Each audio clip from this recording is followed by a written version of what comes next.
Welcome to Nice Sleep. I'm Alex, and tonight I'll be your guide through an enchanting tale set in the very heart of Tuscany.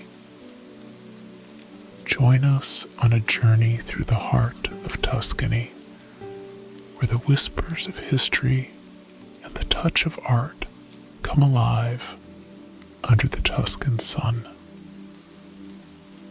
As you settle in, close your eyes and breathe in the essence of Florence, the cradle of the Renaissance, and let your imagination unfurl like the rolling hills of Valdarno.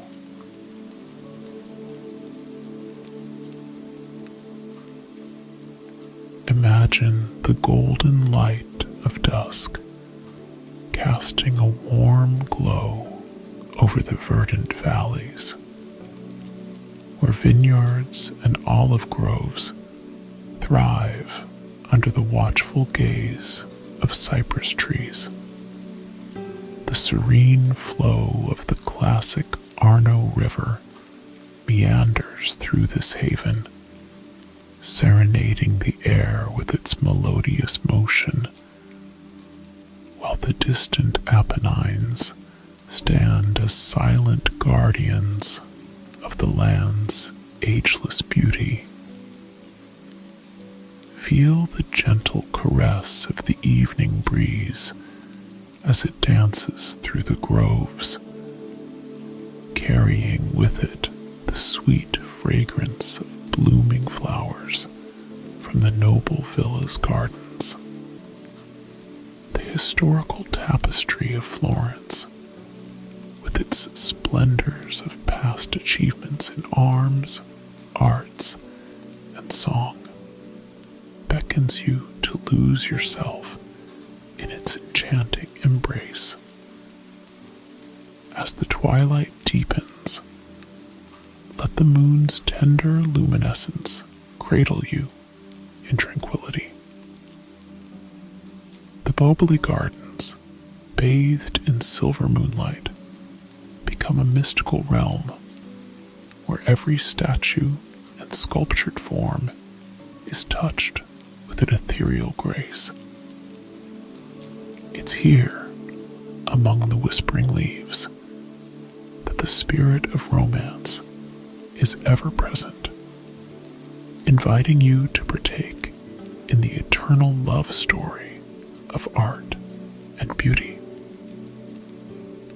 Now, as you delve deeper into relaxation, envision a youth and maiden, their figures etched against the Florentine skyline, sharing a tender moment that transcends time. The maiden's beauty, reminiscent of Murillo's Madonna, is a testament to the purity and allure that inspired countless masterpieces, while the youth's noble countenance, crowned with night black hair, speaks of the passion and aspiration that drive the human spirit. Let the music of their deeply felt conversation, imbued with dreams and desires, be the lullaby that soothes your senses. With every breath, release the cares of the day and embrace the calm assurance of love's enduring power as it echoes through the corridors of time, from the opulent halls of the Palazzo Pitti to the quiet intimacy of the Tuscan night. As we near the end of our opening tale, allow the peace of this historical romance to envelop you. Rest in the knowledge that, just like the youth and maiden whose love blossomed amidst the splendor of Florence, the beauty and inspiration around us can uplift and carry us through the trials of life. Drift now into a restful sleep, cradled in the arms of Tuscany, and may your dreams be as vivid and splendid as the masterpieces that grace the halls of the Uffizi.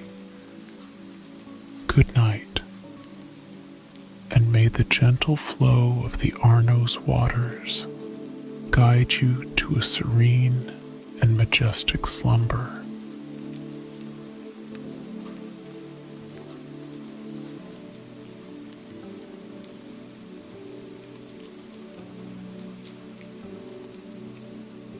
It was evening in Val d'Arno.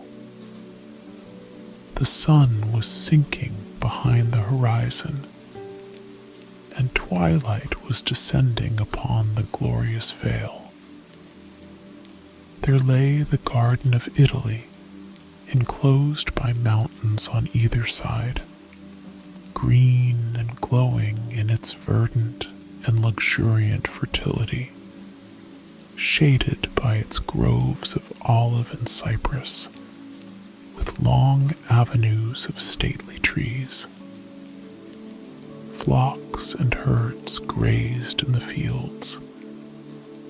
Vineyards flourished on the mountain declivities, and in the distance arose the summits of the wooded Apennines.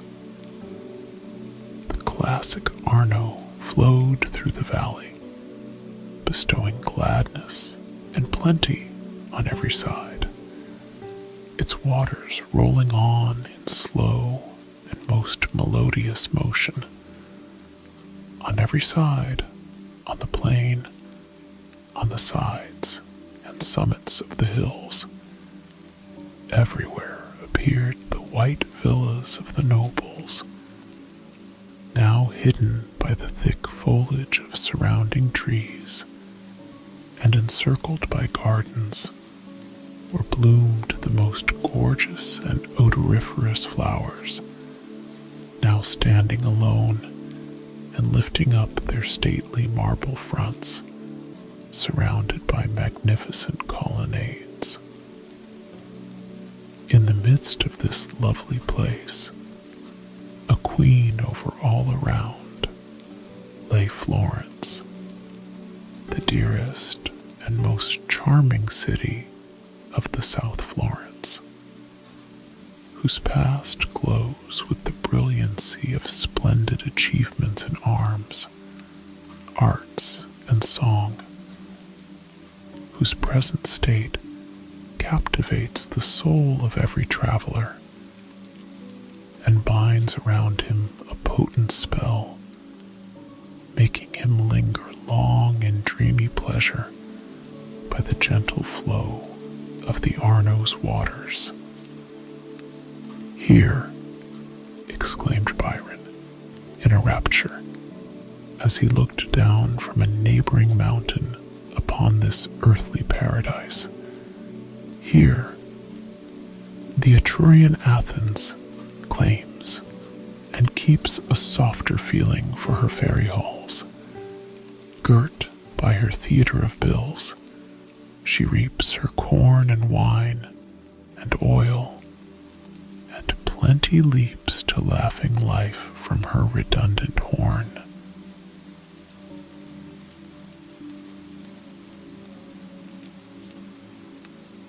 Twilight came on, and soon the moon arose, throwing a gentle glow upon the scene, and shedding around it a more bewitching influence.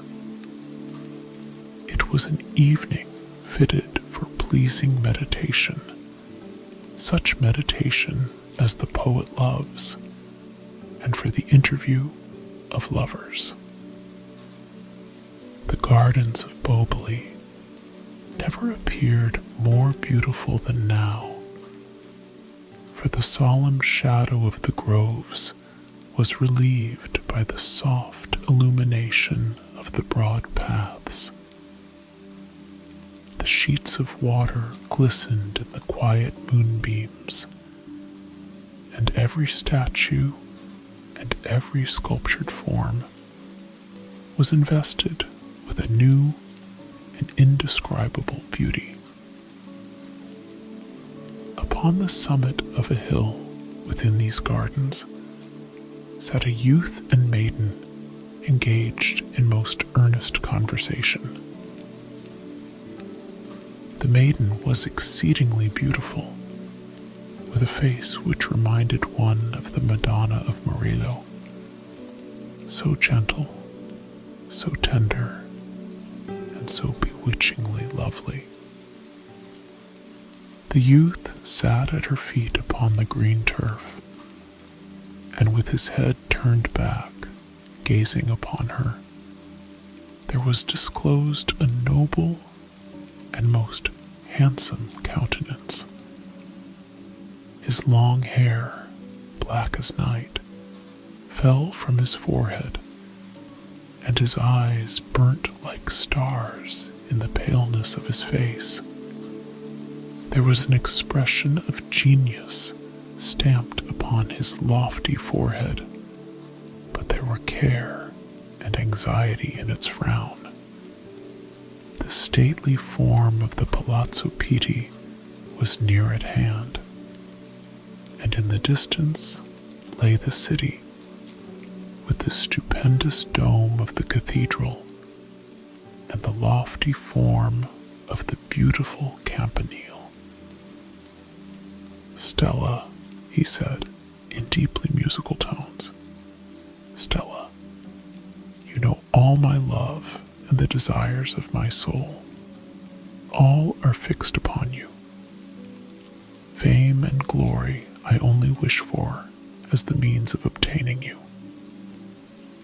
But oh, hard is the task, and difficult is it for an unknown artist to gain the hand of the proud Count Borroloni's daughter. I would not grieve you by taking you without his consent, even if I were able. Bless you. God bless you, my noble Mario, for those noble words. Do not seek to draw me from him. Willingly would I give up all wealth and power and all to live in obscurity with you. But my father loves me so fondly that if I were to leave him, he would die. Let us wait, and perhaps he may overcome his prejudice toward you. He dislikes me because I am poor and unknown. But," exclaimed Mario with a haughty glance, "the time may come and will come when he will not be ashamed to acknowledge me. Art can ennoble the poor and obscure. I know you will become great, Mario. I know that your name will be spoken with honor, and that before long. When I first saw you here in Florence, when I afterwards heard you tell me your love as we walked by the waters of Lake Perugia, I knew that you would become famous. And then, if I ever gain fame and honor, all shall be laid at your feet, Stella. You can wait then and seek for fame, Mario, to give you acceptance in my Father's eyes. You can wait, for you know my constancy. I know it, and I would trust it always. I know your noble soul, Stella. Its lofty qualities lead me captive, and I worship you as a divinity. The impassioned youth bent down before her, but she prevented him, and suddenly asked, How do you proceed with your painting? Well, I am proceeding well, for I am inspired by the thoughts of Stella. Then I inspire you, do I? Oh, Stella, you fill my soul with new conceptions of angelic beauty, and while your image dwells in my mind, I look back upon it and place every feature, every expression living upon the canvas. If this picture is completed, your father's love for art will make him respect the creator of this new piece, and he will honor you and love you. It must be completed in 2 or 3 months now. I seek new ideas of loveliness from you, Stella, and then my picture receives them. And suppose you fail, Mario, said Stella. Fail? Oh, I cannot. But if I do, then will I despair? No, I will go to Rome and devote myself entirely to art. But it is late, Stella. We must go, and I will see you home before your father returns. And the gardens of Boboli were empty. What city is so delightful as Florence on the afternoon of a lovely day in early spring, when the sun glows above from an unclouded sky, and the Arno flows on through the midst of the city, amid its magnificent palaces, beneath its lovely bridges. Then beauty reigns everywhere. The Lung Arno, the casino, the Via Calciolaho are thronged with carriages, with horsemen and footmen, with offices and soldiers, men, women, and children. Beautiful flower girls carry around their bouquets and bestow them on the stranger, expecting but never asking some little douceur in return. The gloomy palaces of the Middle Ages, the magnificent churches of early times, towers and colonnades, statues and fountains, arrest the eye and charm the beholder. All is joyousness and beauty. Among the throngs of carriages which rode along the Lung Arno and down to the casino, none was more noticed than that of the Count Borroloni. It was a splendid equipage drawn by 2 fiery horses, to guide which the utmost skill of the coachman was needed. The old count was of a remarkable appearance. His countenance was noble, and his air commanding. He was noted through Florence for his wealth and taste. Artists of every kind found in him a patron. It was at his palace that Mario Festello had first attracted attention by his genius and the beauty his pictures. He had seen Stella, had loved her, and had spoken to the old count, telling him that he would seek after fame if he would bestow his daughter upon him. But the indignation and pride of Borroloni rose high, and he contemptuously ordered Mario to withdraw and never again to enter his house. The There was one feeling in the heart of the old count which far exceeded every other, and that was an intense love for his daughter.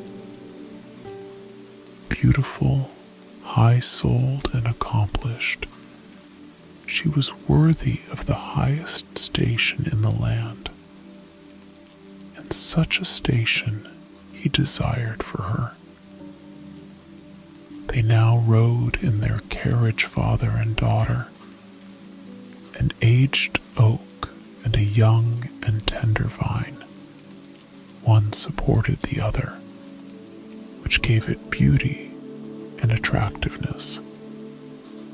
Stella attracted the gaze of all by her exquisite beauty, but there was one whom she saw walking swiftly past, the sight of whom sent a thrill through every vein.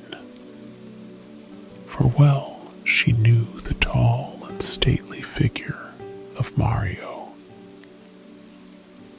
"Stella," said her father, "there goes the ambitious painter. That is the man who had the unspeakable presumption to ask your hand of me. He, a paltry artist. See him as he walks along there." Stella's blood rushed to her face, and her frame trembled with agitation. She turned away her head to hide her confusion. "Look, do you see him?" said her father. "Who?" said she. "Why, Mario, the artist, but he is out of sight. What is the matter, Stella? Tell me, my child, are you ill? Why are you so pale? You change color. You are sick, my daughter. We must go home." "Oh, no, father, do not go home. It was but a passing faintness. I will soon get over it." "You are very pale, my child." "It is nothing, father. But look, what is the matter with the horses?" The horses seemed fretful and impatient. They reared and kicked. They were unruly and troublesome. The coachman looked pale and anxious. "The horses? Nothing," said her father. "They are quiet enough. I like to have a little spirit in my animals." Many of the passengers in the streets looked with alarm upon the animals whom the Count dreaded so little. "Good day, Borrolone," exclaimed a gentleman on horseback. "A most beautiful day." "Your servant, signor," answered the Count. "It is a lovely day." "Your horses seem vicious. They are very unruly, are they not?" said the gentleman. "Oh, no, they are a little excited. They will presently become calm. A very great number of people are out today." "Yes, a large number," replied the gentleman, looking somewhat anxiously at the horses. After a few moments, he rode away. "Your Excellency," said the coachman to the Count. "Well," he replied, "Your Excellency's horses are unmanageable, or will be so soon. They are not used to these crowded streets. If they do not become so soon, they never will be," said Borrolone. The horses began to plunge and rear and snort more violently, so much so that all the people were terrified and got out of the way. The coachman seemed unable to control them, Mario was in the casino, walking beneath the shadow of the trees. The cool breeze from the mountains fanned his fevered brow as he walked hurriedly along. I am poor. I am an artist, unknown, uncared for but by one, and that one is the noblest of her sex. I live only to gain her. When my picture is finished, I shall be no longer obscure. When my fame exceeds that of the haughty count, I may well demand his daughter. Such were the thoughts that passed through his mind as he walked on. I heard his words, he proceeded. I heard his contemptuous words as I passed the carriage, and know the scorn which he feels for me. But Count Borrolone, he exclaimed, raising his hand, I will make you know that birth alone does not constitute greatness. I will make you know that a lofty soul can struggle upwards.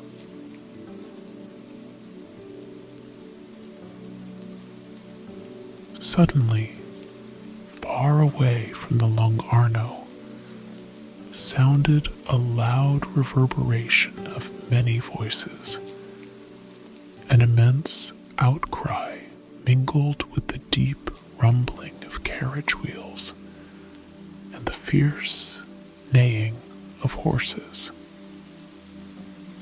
There were sounds like the rush of a great multitude, and cries of terror mingled with one another in appalling confusion. Mario started and turned back. Casting his eye toward the city, he saw far away in places where the trees did not intercept his view, numbers of men rushing to and fro. He stood alone in the utmost perplexity, for no one was near to tell him the cause of that great uproar. The clamor and rumbling of wheels came nearer and nearer, rattling over pavements, dashing against obstacles.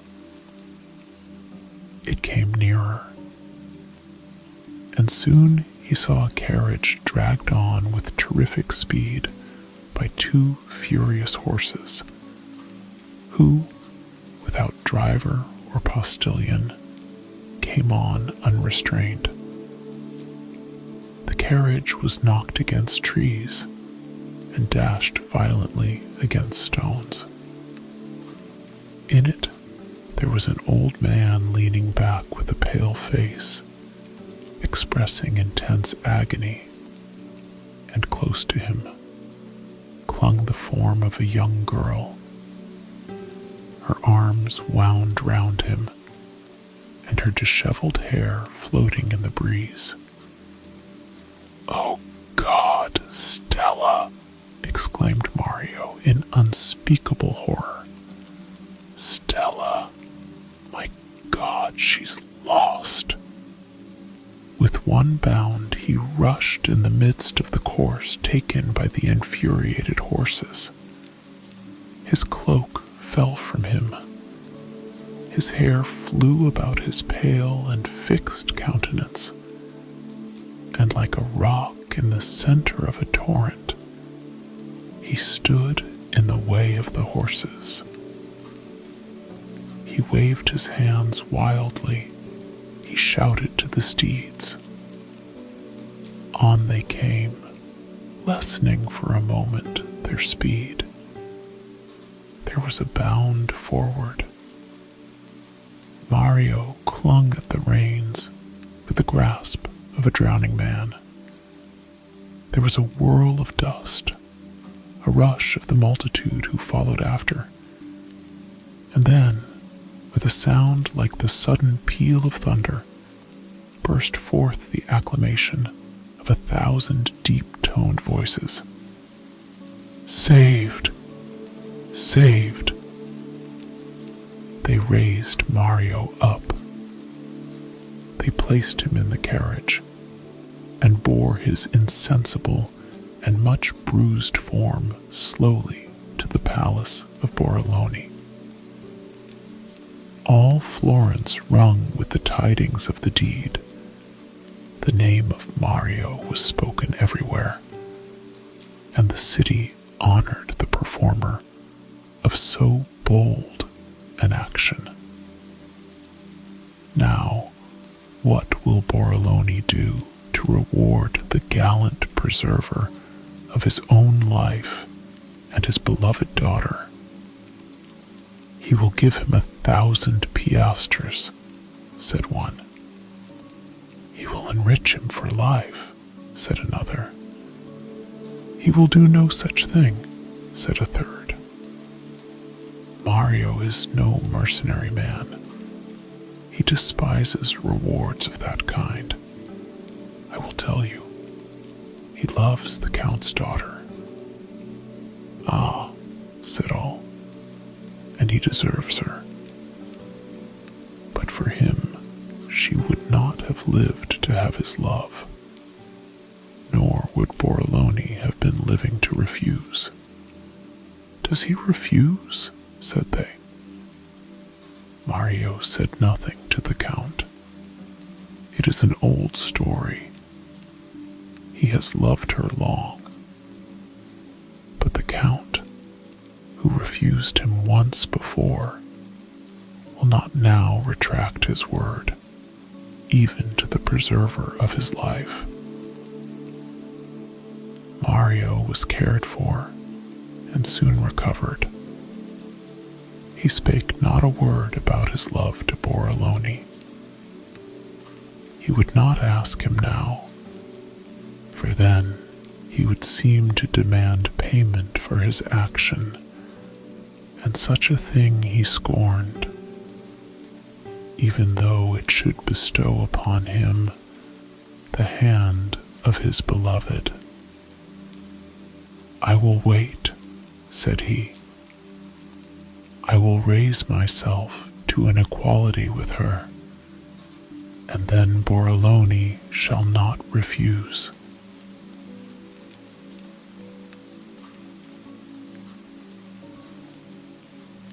It was summer, and the sun glanced brightly, gloriously, over the silver waters of Thrasimine's lake.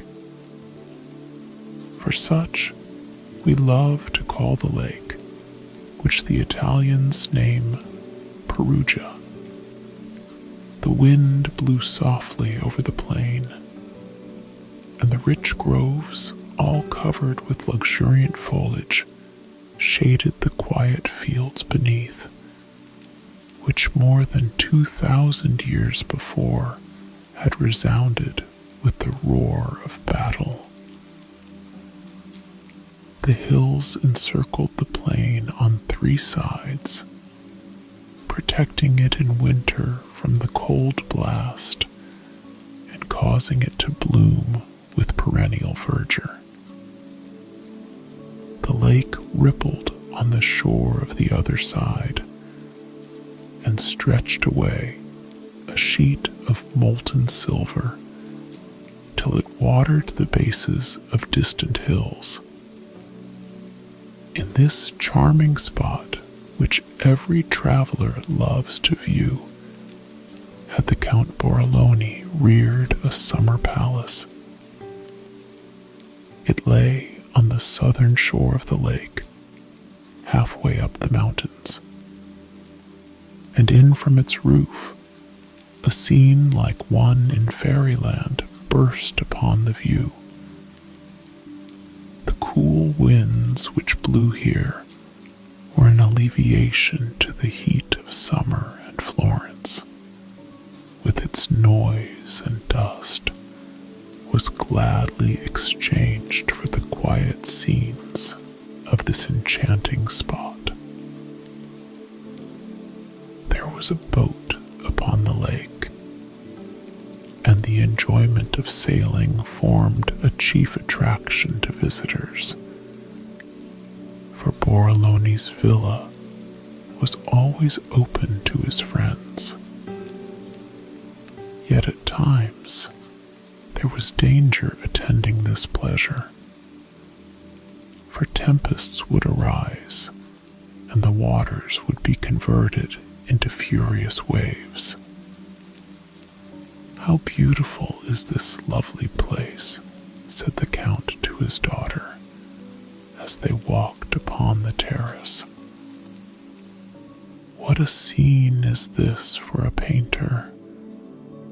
See where the sun is setting over yonder, those clouds tinged with myriad tints surrounding him in glory. See above us how intensely blue the sky, how clear the atmosphere. Look at the opposite shore, how green, how glowing in fruits and flowers, all again appearing down in the depths of this unruffled lake. O Italy, my country, how beautiful thou art! And Father, look at these heights around us, and on the western shore, these bold rocks with their summits all covered with spreading trees. How grandly they set off the picture. If I were a painter, I know no scene that I would choose to portray rather than this.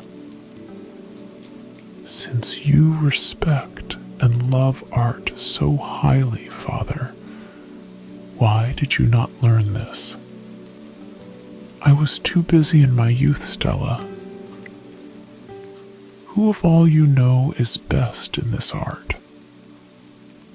I know a great many excellent ones, many who excel in landscape painting, many who are good in historic pictures. But of all whom I know, the one is undoubtedly the greatest, the one who excels all others in mingled grandeur and loveliness of conception, and who approaches nearest to the grand old masters, is he, the artist who saved us from death, Mario. Mario? Yes, and if he had not been guilty of such great presumption, my palace and my esteem would have been thrown open to him always first, because he is chief of artists, and especially because he saved my darling's life. Yet, is he so presumptuous, my father? My daughter, Stella Borroloni, can an obscure man aspire to the hand of the fairest in Tuscany? He may not always be obscure. Why do you speak thus to me, Stella? Can it be possible that you... But no, it is not. I will not think of it, nor speak of it. And shortly afterwards, they went within. Stella retired to her chamber and thought of her father's words. They gave her hope. He no longer despised Mario. He could not. But he was angry at his presumption. Obscurity was Mario's greatest fault in his eyes. I will take courage, she thought. Hope comes to me. Mario's greatness of genius has been confessed by my father. It will soon be confessed by the world.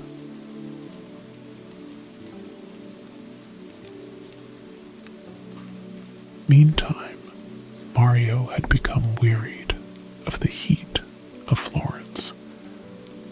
He longed for quiet and seclusion, wished to spend the sultry summer months in some cooler and more agreeable retreat.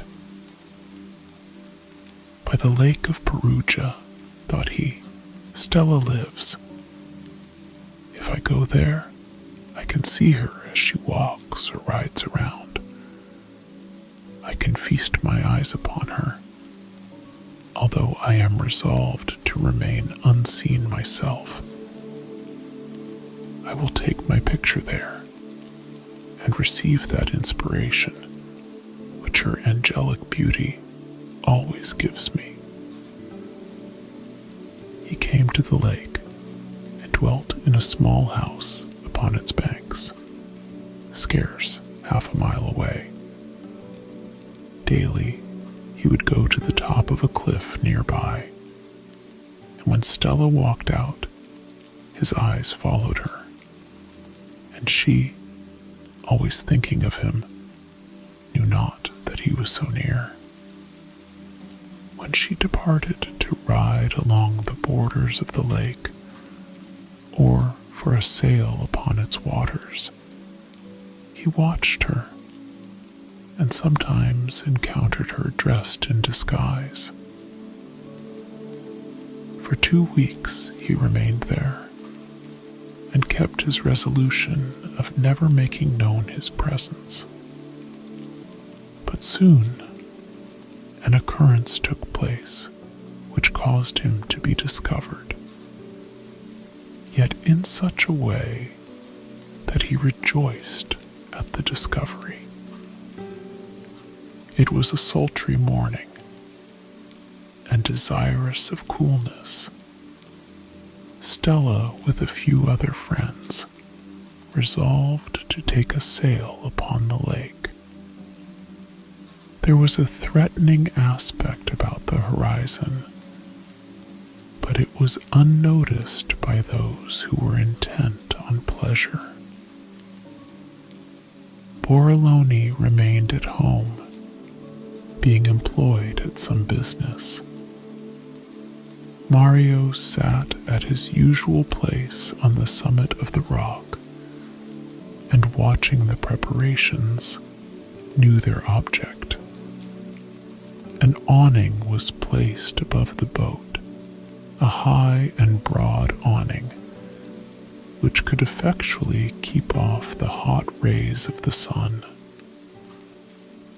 Mario looked with anxiety upon the preparations, for he knew the signs of the weather, and feared the appearance of the sky. All was calm, oppressively calm and fearful to one who knew how suddenly storms arise under such circumstances. He would have warned them, but he did not dare to, for fear of discovering himself. So he was compelled to sit in a state of inaction and watch with feverish anxiety the approaching excursion. The party left the house. They were 4 in number, and the heart of Mario throbbed violently as he recognized the form and features of Stella among them. They went gaily to the boat, which was now completely ready, and soon were seated beneath the awning.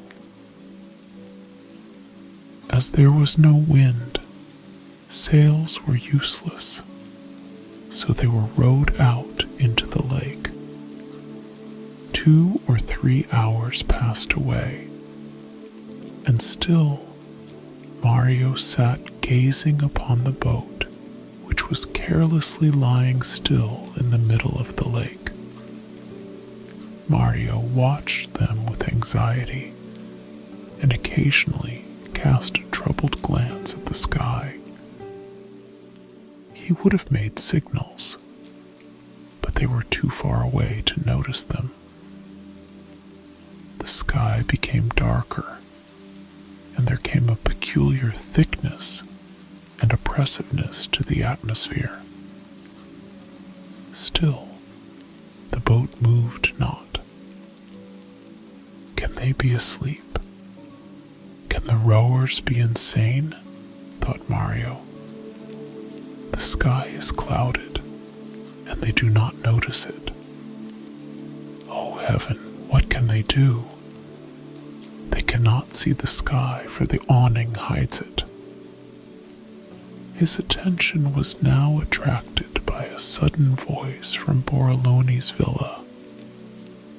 The old count appeared upon the terrace, pale and terrified, and waved his arms in the air and screamed to those in the boat. The shout went across the water, followed immediately by the tolling of the great bell at the villa, which was now all in confusion. Borroloni rushed about like one distracted, sending his servants after boats to go out and save his daughter.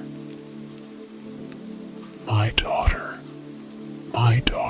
he cried, my beautiful Stella. Oh, my daughter. And with frantic gestures, he rushed down to the water's edge and shouted to the boat, at times gazing at the angry sky above. Those in the boat had heard his voice and seen the confusion at the villa. Instantly, the rowers put out their oars and turned the boat's head toward the shore. They rowed fast, for hope was trembling and preparing to take her flight from the souls of the endangered boatmen. The deep tones of the bell, sounding loudly and fearfully, went over the country, arousing multitudes of men who left their fields and came to see the cause of such unwonted noise.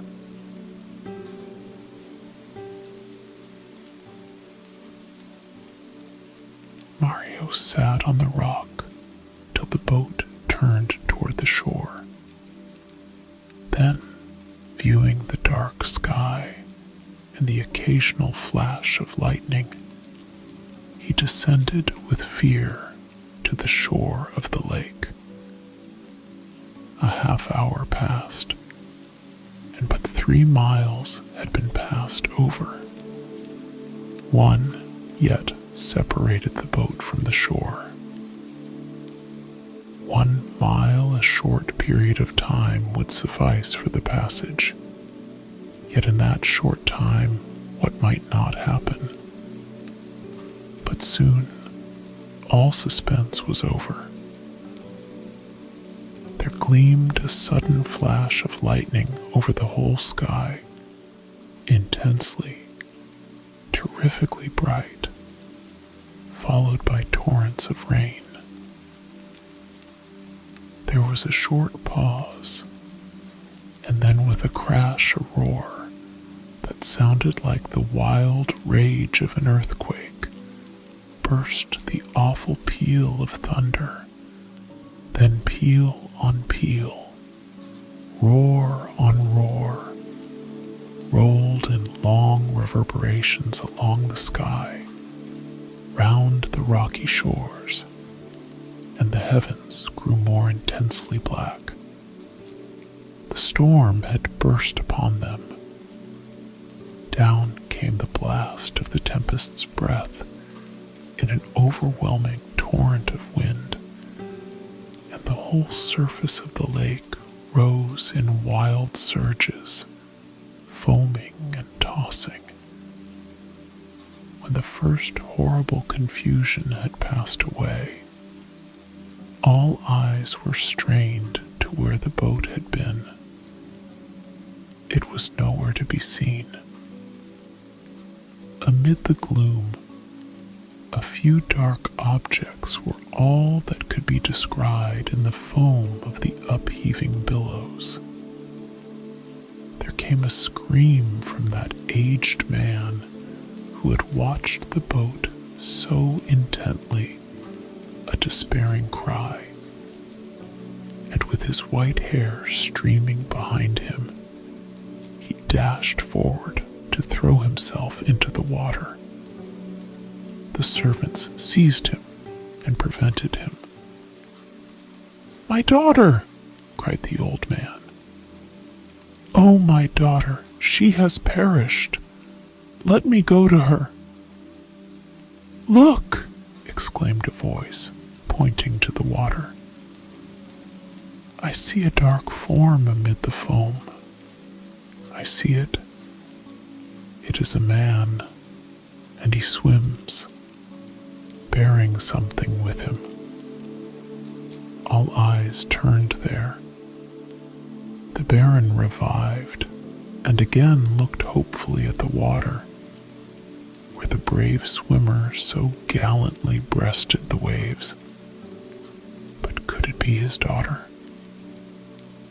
They came nearer, and now the face was seen, and the hair as it fell and rose above the water.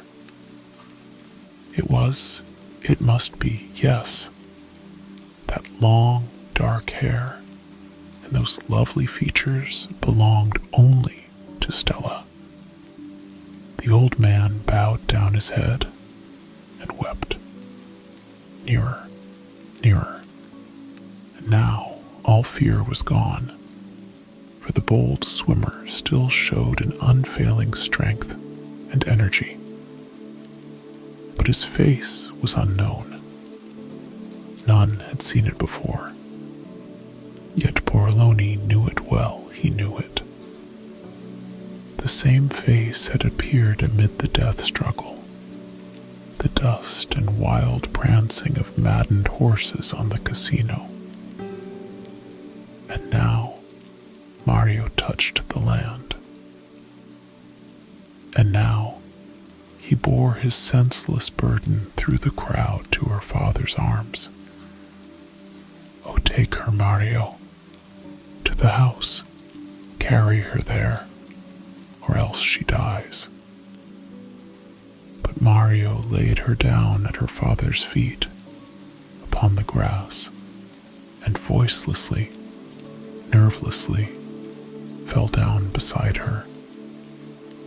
They carried them both to the villa. They cared for them, and soon Mario opened his eyes and asked eagerly for Stella. "She is saved and well. She is with her father." "Saved? Then I am happy." He arose, and all dripping as he was, left the house, in spite of the eagerness of the attendants. "No," he said, "my home is nearby, and why should I remain here? I will go. Leave me." And he arose and left the house. "Where is the savior of my child?" said Borlone on the following morning. "Gone," said his attendants. "Gone? Fools. Why did you send him away thus?" "He would not stay, Your Excellency. He said his home was nearby." "Then go, I tell you, and search the country far and wide, and bring him to me." After their departure, the Baron remained in deep thought for a long time. "Strange," muttered he, "passing strange, how this painter seems to be my genius. A good genius too near in moments of peril. How he looked as his face rose above the waves, while he bore my daughter to the shore. Yet how can I give her to him? I cannot." The attendants returned at evening. Their search was unsuccessful, but one said that a tall, noble-looking man had departed in the diligence for Florence at early dawn. "'Tis well," exclaimed Borrolone. "I fear to meet him. Better is it that he should go."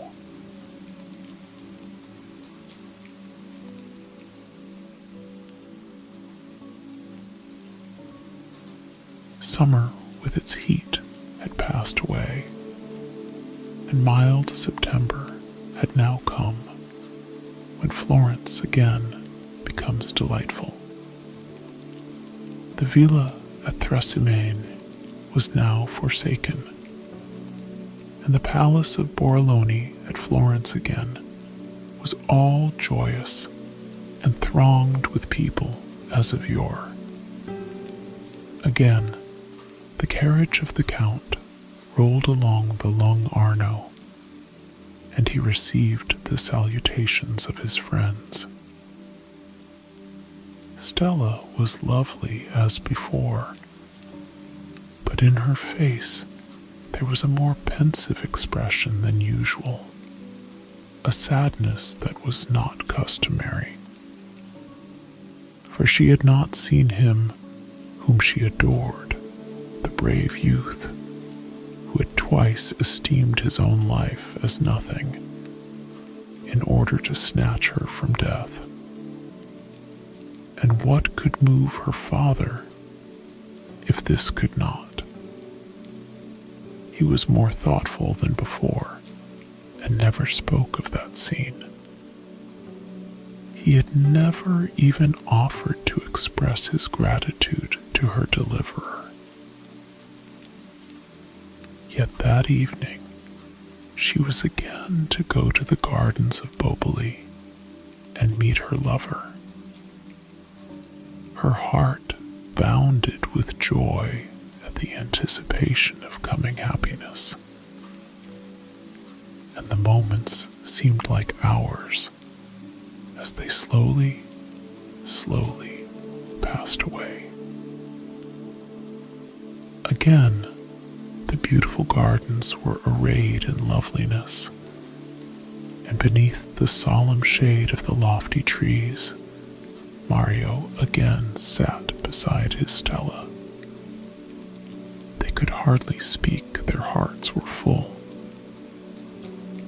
"And so you were long by Trasimene, and never came to me, Mario," she at length said. "I would not do so. It was enough for me to be near and watch you." "But not enough for me," she cried with tears in her eyes. "Oh, Mario, I am doubly yours, for you have twice saved me from death." "Speak not of that," he said. "I must soon know my fate. My picture is nearly finished. In 2 days it will hang in yonder palace," said he, pointing to the Palazzo Pitti. "For what do you think? The Grand Duke has visited my studio and told me to bring it there." "The Grand Duke? Was he pleased with it?" "He praised it in unmeasured terms." "I knew so, Mario." Blissful was the interview, and sad were the lovers to separate. But they had to depart, and soon Stella was at home. Mario, filled with pleasing hope, looked at the beauty of the scene and went out for a walk. He wandered toward the southern gate and went out up a long avenue where trees overhanging formed a long and shadowy archway. It was a still and peaceful walk at evening. He He sat down at length behind the trunk of one of the trees and fell into a reverie. Soon he was roused by the sound of approaching footsteps. He looked down the road and saw two men stealthily approaching, armed and conversing earnestly in low tones. They stopped not more than 2 yards from him and sat down. Mario could not be seen on account of his concealed position. "Federico," said one, "this is bad business." "What?" said the other. "A bad business?" "I mean not bad, but dangerous. Now, if it were only to take a few piastres, I would not care. But to kill a man, coldly and without provocation, is rather bad. But we get 200, you know." "Ah, there you are right. They will jingle pleasantly, will they not?"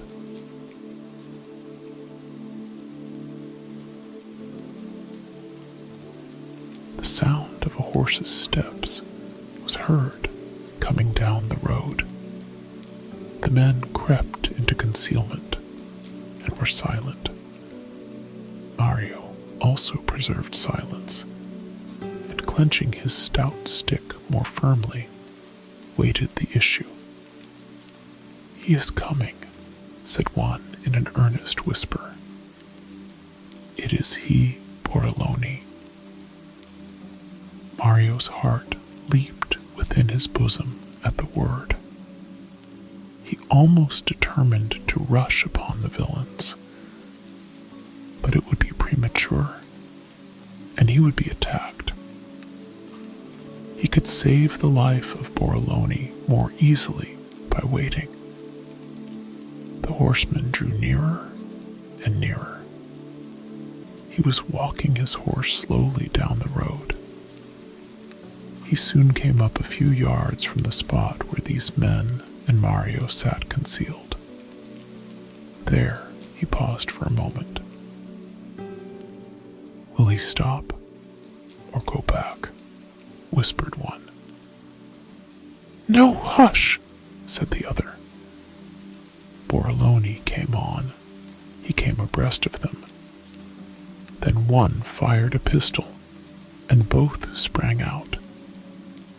One seized the horse, while the other dragged the Baron to the ground, crying, "Say your prayers, old man. You must die." "Villains!" roared a loud voice behind them, and Mario, springing out, gave one bound and felled the wretch to the earth.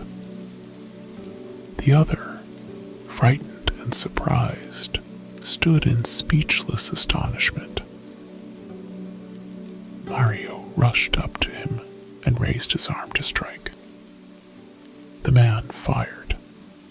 His pistol was knocked aside by Mario, and the next moment he lay senseless on the ground. Mario came to Borrolone and raised him from the ground. "Are you hurt?" he inquired. "Good God, is it possible?" "I am Mario. I thank heaven I am here to prevent these ruffians from executing their design. Can I assist you to mount?" He assisted the Count to get on his horse again. By this time, a troop of soldiers, alarmed by the pistol reports, had come to the place. "Take those men with you," said Mario. "They have attempted the life of Count Borrolone, and accompany the Count to the city. But what, you are wounded?" "No, the bullet only grazed my head." "Mario, You have saved my life. I am speechless. I feel more than I can utter now. Do not thank me. Thank heaven who sent me here. Good night, my lord. And turning, he was soon out of sight. Stella sat in her chamber that night, thinking upon her interview with Mario. She lost herself in conjectures about the future so dark, so obscure, and yet it might be so bright and happy. The noise below told her of her father's arrival home, and she ran down to welcome him. My father, how late you are! But what? She started back in horror at the sight of his bloody forehead. Are you hurt? Are you wounded, father? I was set upon by 2 ruffians, and would probably have been killed, if attacked, wounded, oh heaven! You shall not go out alone, father. You must not. You are feeble, and cannot now defend yourself. She made him sit down, and tenderly washed his wound, and stayed the blood till the doctor came. After the wound was dressed, the doctor departed, and Stella spoke. You said you were saved, but did not tell me how, nor did you tell me his name. Do you know him? Yes, I know him well, and have reason to know him. Who is he? Mario. Mario again? Great heaven! 2 days afterward, Count Borrolone sat in his study, musing upon the strange occurrences of the few past months. His thoughts dwelt upon Mario, who thrice had been his benefactor. I cannot account for it. How intense, how absorbing, how wonderful must be his love for my daughter.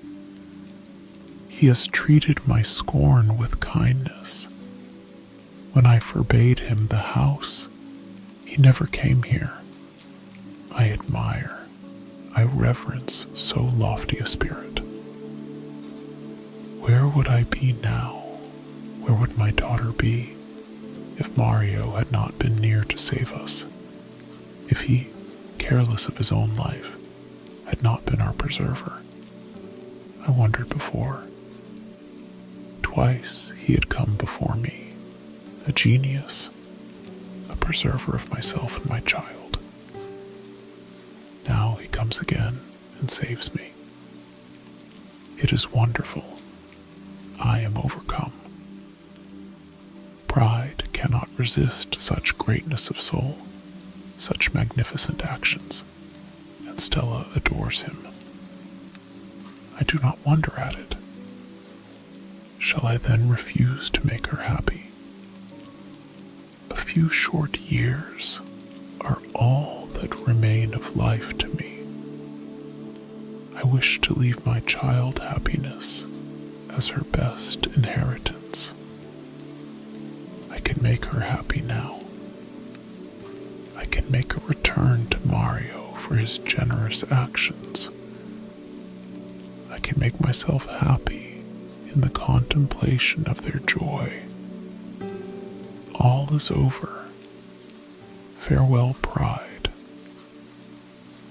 What is birth and wealth and pride when compared to the glory of such illustrious actions?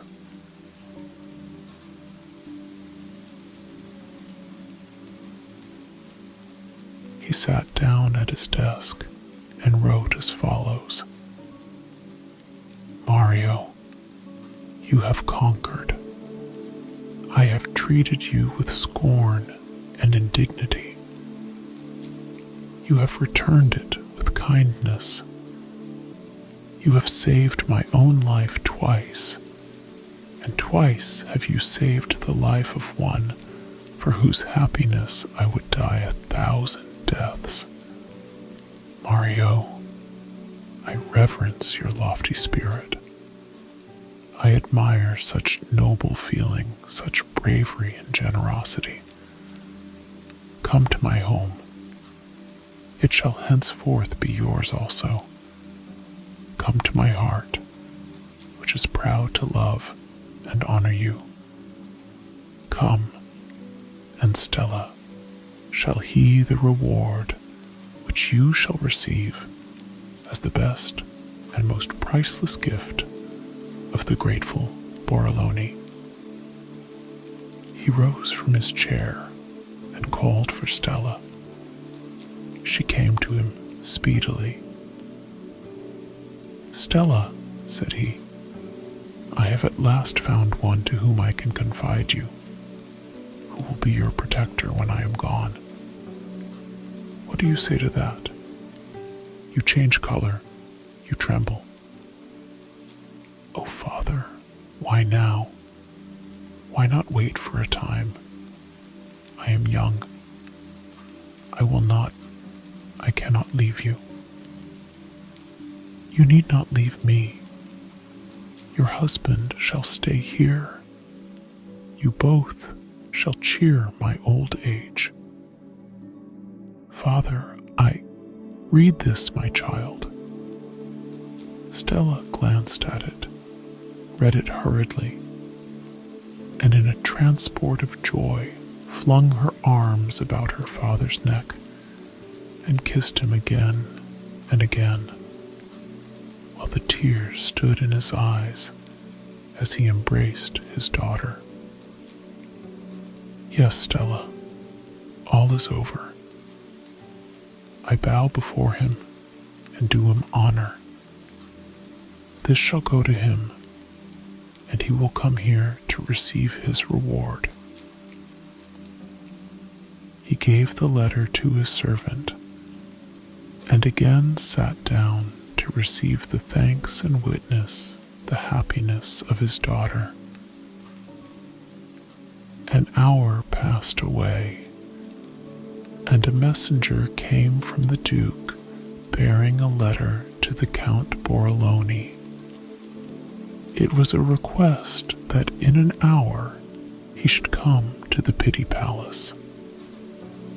For, said he, I have lately received as an accession to my paintings a picture of such rare excellence, such exquisite beauty in conception, and wonderful skill in execution, that I set no bounds to my joy in obtaining it. Knowing your passion for art, I have sent to you this notice of its reception. The Count hastened to prepare for his departure. He wondered what was the nature of the piece of which the Duke had spoken so highly. It must be a wonderful painting, said he, for the Duke is usually sparing in his praise. It is probably one of Raphael or Guido. Well, I will soon see it. Stella felt a joy which words could not utter. She recollected all that Mario had told her of his picture, and of the Duke's visit, of his flattering words of commendation, and she believed at once that his picture was the one he spoke of. The Count went off, and at the expiration of the hour entered the palace. He was received by the Duke. He was led through the long suite of rooms where the splendor of royal magnificence is all unnoticed amid the charms of priceless paintings. For there The Madonna of Raphael tells of the boundless depths of a mother's love. And there, Murillo's Madonna breathes forth virgin purity. At length, the Duke stopped before a picture covered by a screen. He turned to the Count and saying, "Now, Borrolone, prepare for a surprise," drew aside the curtain which covered it.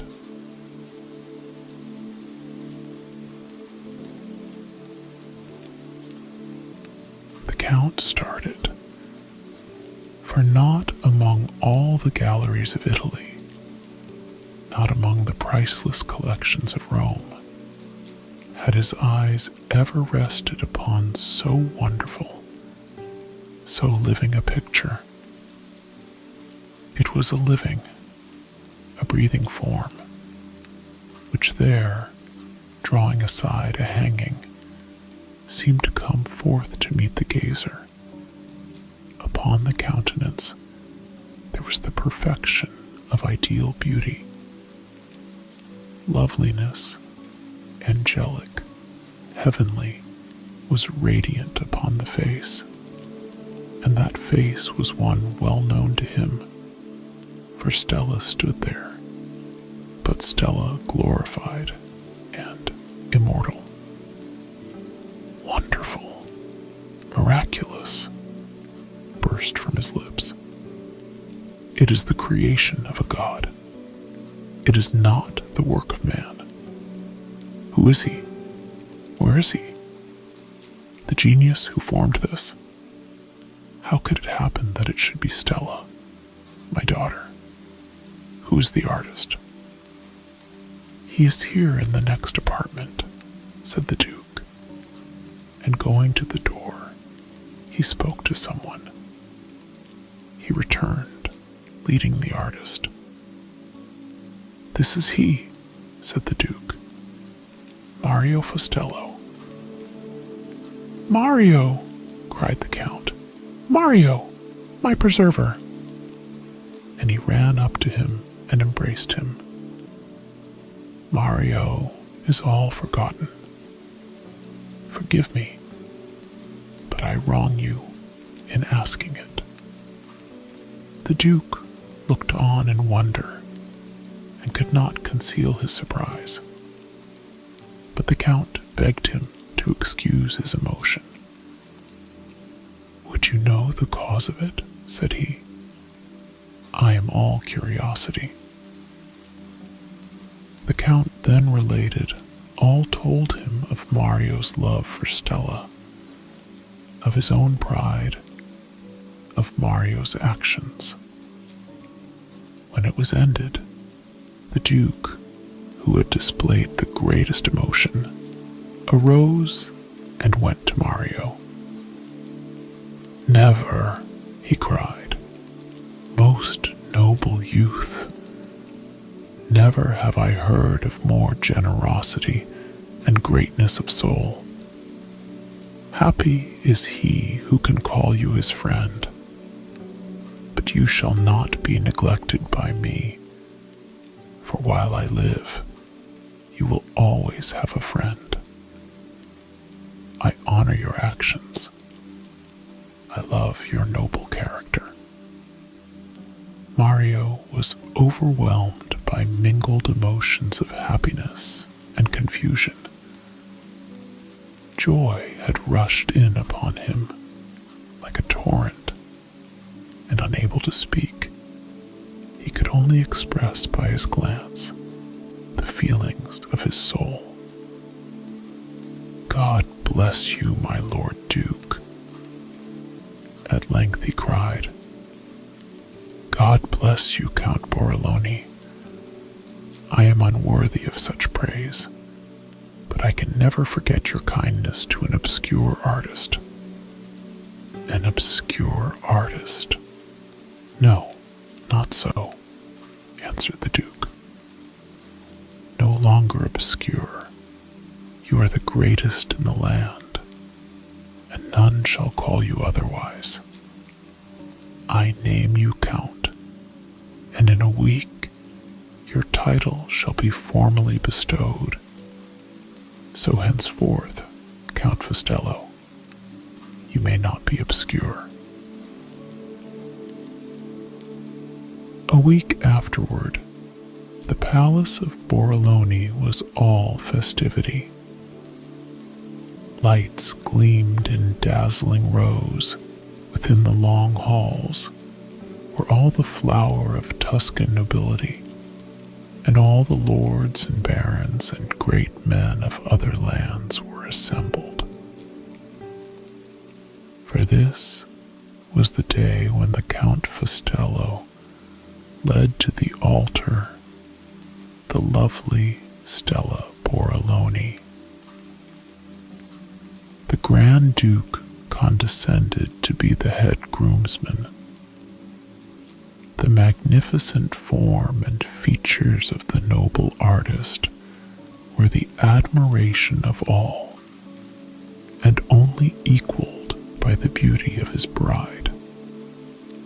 The story of his love and constancy, of his wonderful actions and splendid achievements in the realm of art, was told to all, and the city rung with his praise.